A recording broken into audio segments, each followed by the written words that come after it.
to all, I am Brinda. Today discuss about the topic magnetism and electromagnetism lesson part 3 video force on parallel current carrying conductors. நம்ம வந்து current வந்து carry பண்ணுறாங்க ஒரு கண்டக்டரில். அதில் வந்து யூஸ்வலாகவே magnetic field வந்து அரௌண்டிட்டாக இருக்கும். அப்போ வந்து பிளேஸ் பண்ணுறாங்க அனதர் கண்டக்டரை. அதில் வந்து கேரி பண்ணக்கூடிய கண்டக்டர் வந்து பேரலாக இருக்கும் ஃபஸ்ட்டு கண்டக்டருக்கு. அண்ட் தென் செகண்ட் கண்டக்டரோட எக்ஸ்பீரியன்ஸில் வந்து அதில் உள்ள அந்த ஃபோர்ஸ் வந்து மேக்னெட்டிக் ஃபீல்டு வந்து ஃபஸ்ட்டு கண்டக்டரில் வந்து இருக்கும். சிமிலராக என்ன சொல்கிறாங்கன்னா, ஃபஸ்ட்டு கண்டக்டரோட எக்ஸ்பீரியன்ஸில் வந்து ஃபோர்ஸ் வந்து இதாச்சுன்னா அதுலேயும் மேக்னெட்டிக் ஃபீல்டு இருக்கும். அண்ட் தென் செகண்ட் கண்டக்டர்லேயும் மேக்னெட்டிக் ஃபீல்டு இருக்கும். இப்போ யூஸ்வலாக என்ன சொல்கிறாங்கன்னா, ஃபஸ்ட்டு வந்து ஒரு கண்டக்டர் எடுத்து அதில் கரண்ட்டை வந்து கேரி பண்ணும்போது அது வந்து பேரலாக இருக்கும் ஃபஸ்ட்டு ஒன்றுக்கு. அண்ட் தென் செகண்ட் கண்டக்டரில் வந்து ஒரு ஃபோர்ஸை இது பண்ணுறாங்க, அதாவது மேக்னெட்டிக் ஃபீல்டு. அதே மாதிரி ஃபோர்ஸ் வந்து ஃபஸ்ட்டு கண்டக்டர்லையும் இருக்கும்னு சொல்கிறாங்க. இந்த ஃபஸ்ட்டு கண்டக்டரோட எக்ஸ்பீரியன்ஸில் இதாகக்கூடிய ஃபோர்ஸ் வந்து செகண்ட் கண்டக்டரையும் இருக்கும். இந்த ரெண்டு ஃபோர்ஸையும் என்ன பண்ணாங்க, வில் பி ஈக்குவலாக இருக்கும். மேக்னெட்டிக் த ஆப்போசிட் இன் டைரக்ஷனுக்கு யூஸ் பண்ணுறாங்க. ஃப்ளெமிங்கோட லெஃப்ட் ஹேண்ட் ரூலை இது பண்ணுறாங்க. அப்போ வந்து நம்ம வந்து பார்த்துருப்போம், the direction of the force on each wire would to be towards each other when the current in both of them are flowing in the same direction. அதில் வந்து என்ன சொல்கிறாங்கன்னா, ஒரு டைரெக்ஷனில் உள்ள ஃபோர்ஸ் வந்து எப்படி இதாகும்னா, கரண்ட் ஃப்ளோ ஆகுறது வந்து சேம் டைரெக்ஷன்ஸில் தான் ஒயரில் இதாகும். எல்லா ஒயரும் வந்து ஒயரோட எக்ஸ்பீரியன்ஸை வந்து என்ன இருக்கும்னா அட்ராக்டிவ் ஃபோர்ஸாக இருக்கும். ஹவவர் இஃப் த டைரக்ஷன் வந்து ஃப்ளோ ஆஃப் கரண்ட் வந்து எப்படி இருக்கும்னா ஆப்போசிட் டைரக்ஷனில் இருக்கும். இந்த ஃபோர்ஸ் ஆன் ஈச் ஒவ்வொரு ஒயர்லையும் வந்து ஆப்போசிட் டைரக்ஷனில் தான் இருக்கும்.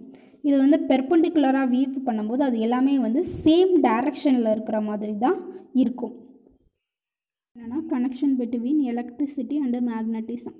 பிஃபோர் 18th சென்ச்சுரியில் முன்னாடி என்ன நினச்சாங்கன்னா, 18th சென்ச்சுரியில் உள்ள பீப்புள்ஸ் வந்து என்ன சொன்னாங்கன்னா, மேக்னட்டிசமும் எலக்ட்ரிசிட்டியும் செப்ரேட் சப்ஜெக்டாக படிக்கக்கூடிய சப்ஜெக்ட் ஆஃப் ஸ்டடி அப்படின்னு நினச்சாங்க. அவுட்ஸ்டோட்டோட எக்ஸ்பிரிமெண்ட்டுக்கு அப்புறம் தான் எலக்ட்ரிசிட்டியும் மேக்னட்டிசமும் சேர்ந்து ஒரு சிங்கிள் யூனிட்டாக சப்ஜெக்டாக ரெண்டையும் சேர்த்து ஒரே சப்ஜெக்டாக இருக்குது, அது ஒரு தனி சப்ஜெக்ட் அப்படின்னு ஒத்துக்கிட்டது. இப்போ தானே அது ரெண்டையும் சேர்த்து எலக்ட்ரோ மேக்னட்டிசம்னு கொண்டு வந்தாங்க. யூஸ்வலாக என்ன சொல்கிறாங்கன்னா, when there is current the magnetic field is produced. Current வந்து இதாகும்போது அதில் வந்து மேக்னெட்டிக் ஃபீல்டு வந்து ப்ரொடியூஸ் ஆகும். கண்டக்டரில் வந்து கரண்ட்டை கேரி பண்ணும்போது பிஹேவியர் லைக் ஏ மேக்னெட்டும் அதில் வந்து இருக்கும். ஆனால் அது எப்படி பாசிபிள்னு இது பண்ணும்போது லாங்ஸ்டாங்கிற வந்து ஒரு மேக்னெட் வந்து எந்த ஒரு கரண்ட்டையுமே பாஸ் பண்ணாது அப்படின்னு சொல்கிறாங்க. 20th சென்ச்சுரியில் என்ன அண்டர்ஸ்டாண்ட் பண்ணிக்கிறாங்கன்னா, மேக்னெட்டிக் ப்ராப்பர்ட்டி எல்லாமே அரைஸ் ஆகுறது வந்து எப்படின்னா, மோஷன்ஸ் ஆஃப் உள்ள எலக்ட்ரான்ஸ் வந்து எல்லாமே லங்ஸ்டன்ஸால் தான் இதாகுது. இந்த சர்க்கியூட்டில் உள்ள எலக்ட்ரான்ஸ்லாம் வந்து flow of negative of the பேட்ரியை வந்து positive of the battery consist பண்ணுறது கரண்ட்டாக. இந்த ரிசல்ட்டில் வந்து ப்ரொடியூஸ் பண்ணுறது எப்படின்னா மேக்னெட்டிக் ஃபீல்டு தான். நேச்சுரல் மேக்னெட்டும் ஆர்டிஃபிஷியல் மேக்னெட்டும் ஷாப்லேருந்து வாங்குறதுக்கு என்ன டிஃப்ரென்ஸ்னால், எலக்ட்ரான்ஸ் வந்து மூவ் ஆகுறது வந்து எப்போதுன்னா அரவுண்ட் த நியூக்ளியஸ் தான். அதில் கன்சியூஸ் பண்ணக்கூடிய கரண்ட் வந்து லீட் பண்ணுறது வந்து எதுனா மேக்னெட்டிக் ப்ராப்பர்ட்டியை. எவ்வரி ஆர்பிட்டிங் எலக்ட்ரான்ஸ் வந்து இட்ஸ் ஆர்பிட்குள்ளே வந்து கரண்ட்டு கேரி பண்ணுறது எதுனாலனா லூப்னால தான். ஈவன் தோ எல்லா மெட்டீரியல்ஸுமே ஆர்பிட்குள்ளே எப்படின்னா நியூக்ளியஸ்குள்ளே சர்டன் ஸ்பெஷல் டைப்ஸ் ஆஃப் மெட்டீரியல்ஸை வந்து மேக்னெட்டிக் மெட்டீரியல்ஸாகவும் அதில் உள்ள எலக்ட்ரான்ஸ் வந்து நியூக்ளியஸில் வந்து ஆட் பண்ணும்போது அதோட ரிசல்ட் வந்து எப்படின்னா பர்மனண்ட்டான மேக்னெட்டிக் ஃபீல்டு வந்து அதுக்குள்ளே எப்போதுமே இருக்கும் அப்படின்னு சொல்கிறாங்க. செகண்ட் டாபிக் வந்து என்னென்னா electric motor. And electric motor is a device which convert electrical energy into mechanical energy. இப்போ என்ன சொல்கிறாங்கன்னா, எலக்ட்ரிக் மோட்டாருங்கிறது வந்து என்ன பண்ணுன்னா எலக்ட்ரிக்கல் எனர்ஜியை மெக்கானிக்கல் எனர்ஜியாக கன்வெர்ட் பண்ணும். Electric motor are crucial in modern life. Electric மோட்டாருங்கிறது வந்து ஒரு க்ரூஷியலாக இருக்குது நம்ம மாடர்ன் லைஃப்பில். அது வந்து எதுக்கு யூஸ் பண்ணுறாங்கன்னா, water pump, fan, washing machine, juicer, mixer, grinder இது எல்லாத்துக்குமே எலக்ட்ரிக் மோட்டாரை யூஸ் பண்ணுறோம். வி ஹாவ் ஆல்ரெடி நம்ம வந்து பார்த்துருப்போம். எலக்ட்ரிக் கரண்ட் வந்து பாஸ் ஆகும்போது கண்டக்டர் வந்து ப்ளேஸ் பண்ணும் நார்மலாக மேக்னெட்டிக் ஃபீல்டு. அதில் வந்து ஒரு ஃபோர்ஸ் வந்து கண்டக்டரில் இதாகும்போது ஃபோர்ஸ் மேக் த கண்டக்டர் வந்து என்ன ஆகும்னா மூவ் ஆகும். திஸ் இஸ் த ஹாரஸ்மெண்ட் வந்து கன்ஸ்ட்ரக்ஷன் பண்ணுறது தான் எலக்ட்ரிக் மோட்டார். இதுதான் இதோட கன்ஸ்ட்ரக்ஷன் அப்படின்னு சொல்கிறாங்க. நம்ம ஏற்கனவே வந்து அண்டர்ஸ்டாண்ட் பண்ணியிருக்கோம் மோட்டார் வந்து எப்படி ஒர்க் ஆகுங்கிறது. We need to understand. கரண்ட்டை வந்து கேரி பண்ணும்போது அதில் உள்ள காயிலெலாம் வந்து காயிலோட எக்ஸ்பீரியன்ஸ் வந்து என்ன பண்ணும், அதோட டியூன் பண்ணும், அதோட எஃபெக்ட் அதை வந்து ப்ளேஸ் பண்ணும் உள்ளுக்கு உள்ள பர்மனெண்ட்டாக உள்ள மேக்னெட்டிக் ஃபீல்டை. வந்து என்ன பார்க்க போகிறோன்னா பிரின்சிபல் ஆஃப் எலக்ட்ரிக் மோட்டார். இதோட பிரின்சிபல் வந்து என்னான்னு பார்க்க போகிறோம். ஒரு சிம்பிள் காயிலை வந்து ப்ளேஸ் பண்ணுறாங்க. உள்ளுக்கு உள்ள அந்த 2 இன்சைடில் உள்ள 2 போல்ஸ் ஆஃப் மேக்னெட்குள்ளே. Now look at the current வந்து கரண்ட்டில் கேரியிங் ஆகும்போது அதோட கண்டக்டரோட செக்மெண்ட் வந்து என்னென்னா ஏபி. இந்த டைரக்ஷன் ஆஃப் த கரண்ட் வந்து டுவோர்ட்ஸ் பி. அது வந்து அதோட வியர்ஸ் பண்ணக்கூடிய கண்டக்டர் செக்மெண்ட் வந்து சிடி டைரக்ஷன் வந்து ஆப்போசிட்டாக இருக்கும். அஸ் த கரண்ட் வந்து ஃப்ளோ ஆகுறது வந்து எப்போதுமே எப்படின்னா ஆப்போசிட் டைரக்ஷன் செக்மெண்ட்ஸில் தான் ஏபி அண்டு சிடி. இந்த direction of the motion of the segments வந்து ஆப்போசிட் டைரக்ஷனில் இருக்கும்போது ஃப்ளெமிங் லெஃப்ட் ஹேண்ட் ரூலில் இது பண்ணுறாங்க. அந்த 2 எண்டுமே காயிலோட எக்ஸ்பீரியன்ஸ் வந்து ஃபோர்ஸ் வந்து இதாகும்போது அதோட ஆப்போசிட் டைரக்ஷன் வந்து எப்போதுமே ரொட்டேட் ஆகும். அண்ட் தென் நெக்ஸ்ட்டு வந்து என்ன சொல்கிறாங்கன்னா கரண்ட்டு வந்து ஃப்ளோ ஆகுறது வந்து எப்போதுமே ஏபிசிடிங்கிற அந்த காயிலுக்குள்ளே தான். அது ரொட்டேட் ஆகுறது வந்து எப்படின்னா கிளாக் வைஸ் டைரக்ஷனில். ஃபஸ்ட்டு வந்து கிளாக் வைஸ் டைரக்ஷனில் இருந்தால் and then anti clock wise டைரக்ஷனில் வந்து இதாகும். If we want to make coil வந்து ரொட்டேட் ஆகும்போது அதோட ஒன் டைரக்ஷன் வந்து கிளாக்ஸ் வைஸ் ஆகும். டைரக்ஷன் ஆஃப் த கரண்ட் வந்து ஏபிசிடி இந்த first half of the rotation ஆகும். டிசிபிஏ வந்து செகண்ட் ஹாஃப் ஆஃப் த ரொட்டேஷனாகவும் இருக்கும்.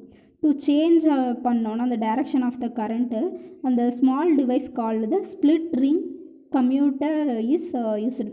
ஸ்ப்ளிட் ரிங் கம்யூட்டரை வந்து அதில் யூஸ் பண்ணுறாங்க. அந்த கேப்பை வந்து ஸ்ப்ளிட் ரிங் கம்ப்யூட்டரை வச்சு அலைன் பண்ணும்போது அதோட டெர்மினல்ஸ் எக்ஸ் அண்ட் ஒய் வந்து என்னாகும், அதில் வந்து எந்த ஒரு ஃப்ளோ ஆஃப் கரண்ட்டுமே ஃப்ளோ ஆகாது காயிலில். பட் ஆஸ் த காயில் வந்து மூவ் ஆகும்போது அது வந்து கண்டினியூஸாக மூவ் ஆகும் ஃபார்வேர்டாக. அந்த ஸ்ப்ளிட் ரிங் கம்யூட்டர் வந்து காண்டாக்டில் உள்ள கார்பன் ப்ரஷஸ் வந்து எக்ஸ் அண்ட் ஒய். அந்த ரிவர்ஸில் உள்ள கரண்ட் வந்து ரிப்பீட்டடாக கூட ஹாஃப் ரொட்டேஷன் அதில் ரைஸ் ஆகும்போது continuous rotation of the coil. The speed of rotation of the coil can be increased by increasing the strength of the current in the coil, increasing the number of turns in the coil, increasing the area of the coil and increasing the strength of the magnetic field. Topic எல்லாத்தையுமே recall பண்ணிடலாம். Force on a current carrying conductor in a magnetic field. And then இதில் அதை பற்றி பார்த்தோம். Second இதில் வந்து என்ன பார்த்தோன்னா force on parallel current carrying conductors அந்த டாப்பிக்கை பற்றி பார்த்தோம். இப்போ அதை வந்து ரீகால் பண்ண போகிறேன். ஒரு இதில் வந்து என்ன பண்ணுறாங்கன்னா கரண்ட்டு வந்து கண்டக்டரில் கரண்ட் எப்போதுமே கேரி பண்ணும்போது அதில் வந்து மேக்னெட்டிக் ஃபீல்டு இருக்குன்னு பார்த்தோம். ஒரு இதில் வந்து அனதர் கண்டக்டரில் கேரி பண்ணக்கூடிய கரண்ட் வந்து பேரலராக இருக்கும் ஃபஸ்ட்டு ஒன்றுக்கு. இந்த செகண்ட் கண்டக்டரில் ஃபோர்ஸ் இது பண்ணும்போது அதோட மேக்னெட்டிக் ஃபீல்டு எப்படி இருக்கும்னா ஃபஸ்ட்டு கண்டக்டரில் இருக்கும். சிமிலராக வந்து என்ன பண்ணுறாங்கன்னா ஃபஸ்ட்டு கண்டக்டர் எக்ஸ்பீரியன்ஸை வச்சு மேக்னெட்டிக் ஃபீல்டோட செகண்ட் கண்டக்டர் ரெண்டு ஃபோர்ஸுமே எப்படி இருக்கும்னா மேக்னெட்டிக்காக இருக்கும் ஆப்போசிட் டைரக்ஷனுக்கு. ஃப்ளெமிங்கோட லெஃப்ட் ஹேண்ட் ரூலை வந்து யூஸ் பண்ணி எப்படி டைரக்ஷன் ஆஃப் த கரண்ட்டை வந்து பெர்பெண்டிகுலராக வியூ பண்ணி சேம் டைரக்ஷனில் இருக்கிற மாதிரி இருக்குங்கிறத பற்றி பார்த்தோம். And then connection between electricity and magnetism பற்றி பார்த்தோம். 18th centuryயில் உள்ள பீப்புள் எப்படி இது பண்ணாங்கன்னா மேக்னட்டிசமும் எலக்ட்ரிசிட்டியும் வேறு செப்பரேட் சப்ஜெக்ட்னு நினச்சாங்க. அவுட்வேர்டோட எக்ஸ்பீரியன்ஸ்க்கு அப்புறம் ரெண்டும் சேர்த்து ஒரே சப்ஜெக்டாக எலக்ட்ரோ மேக்னட்டிசம் ஆச்சுன்னு பார்த்தோம். கரண்ட் அதில் எப்படி கேரி ஆகுதுங்கிறது அதை பற்றிலாம் பார்த்தோம். அண்ட் தென் நெக்ஸ்ட்டு வந்து எலக்ட்ரிக் மோட்டாரை பற்றி பார்த்தோம். எலக்ட்ரிக் மோட்டார் வந்து எலக்ட்ரிக்கல் எனர்ஜி எப்படி மெக்கானிக்கல் எனர்ஜியாக மாற்றுது. அது வந்து க்ரூஷியலாக இருக்கும் மாடர்ன் லைஃபுக்கு. அது எதுக்கு யூஸ் பண்ணுற water pump, fan, washing machine, juicer, mixer, grinder இது எல்லாத்துக்குமே யூஸ் பண்ணுறதா பார்த்தோம். இதை வந்து எப்படி எலக்ட்ரிக் மோட்டார் ஆல்ரெடி நம்ம எப்படி யூஸ் பண்ணுறதுன்னு பார்த்தோம். அது எப்படி நார்மலாக மேக்னெட்டிக் ஃபீல்டில் வந்து அந்த கண்டக்டருக்குள்ளே இது பண்ணுதுன்னு பார்த்தோம். அதோட பிரின்சிபல்ஸை பற்றி பார்த்தோம். அது எப்படி சிம்பிள் காயிலில் வந்து இது பண்ணுது, அப்புறம் அந்த இதில் அதோட பிரின்சிபல் எலக்ட்ரிக் மோட்டார்ஸில் எப்படி இதாகுது, அதோட ஸ்பிளிட் ரிங் கம்யூட்டேட்டரை பற்றி பார்த்தோம். அந்த speed of rotation of the coil எதை இன்க்ரீஸ் பண்ணுதுன்னு பார்த்தோம்னா increasing the strength of the current in the coil, increase the number of turns in the coil, increasing the area of the coil, increasing the strength of the magnetic field. இதை பற்றிலாம் பார்த்தோம். Thank you.